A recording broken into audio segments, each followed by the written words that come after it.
ಕೈಯಲ್ಲಿ ಹೇಳ್ಕೊಂಡು ಕೇಳುವಂಥ ಅನಿವಾರ್ಯತೆ ಬರ್ತದೆ.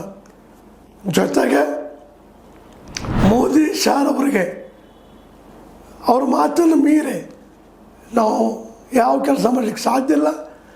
ಅದಕ್ಕೆ ಯಡಿಯೂರಪ್ಪನವ್ರನ್ನ ಮುಂದೆ ಬಿಟ್ಟುಕೊಂಡು ಅವ್ರು ಸಪೋರ್ಟ್ ಮಾಡೋದು ಯೋಗ್ಯ ಅನ್ನುವಂಥ ನಿರ್ಧಾರಕ್ಕೆ ಇವತ್ತು ಬಂದಿದ್ದಾರೆ.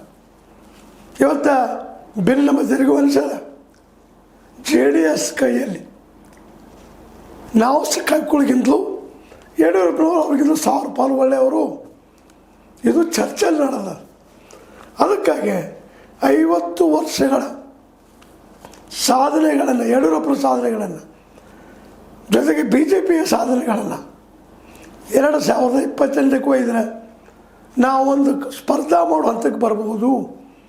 ನಮ್ಮನ್ನು 100-105 ಆಯಿತು ಅಥವಾ 105-100 ಆಯಿತು ಅಂದರೆ ನಮಗೆ ಇನ್ನೊಬ್ಬರು ಸಪೋರ್ಟ್ ಬೇಕಾಗಿಲ್ಲ ಅನ್ನೋ ನಿರ್ಧಾರಕ್ಕೆ ಬಂದಂಗೆ ಕಾಣ್ತದೆ.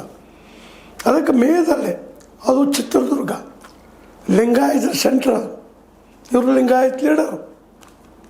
ಆ ಹಿನ್ನೆಲೆಯಲ್ಲಿ ದೊಡ್ಡ ಫಂಕ್ಷನನ್ನು, ದೊಡ್ಡ ಉತ್ಸವವನ್ನು 50 ವರ್ಷಗಳ ಯಡಿಯೂರಪ್ಪರ ರಾಜಕೀಯ ಜೀವನ ಅಂತೇಳಿ ಮತ್ತು ಅದ್ರ ಜೊತೆಗೆ ಅವರು ಇವತ್ತು ಹೇಳ್ಕೊಂಡಿದ್ದಾರೆ, ನಾನು ಪ್ರಚಾರಕ್ಕೆ ಇಡೀ ಕರ್ನಾಟಕ ತುಂಬ ಹೋಗ್ಲಿಕ್ಕೆ ರೆಡಿ ಇದ್ದೀನಿ ಅಂತೇಳಿ.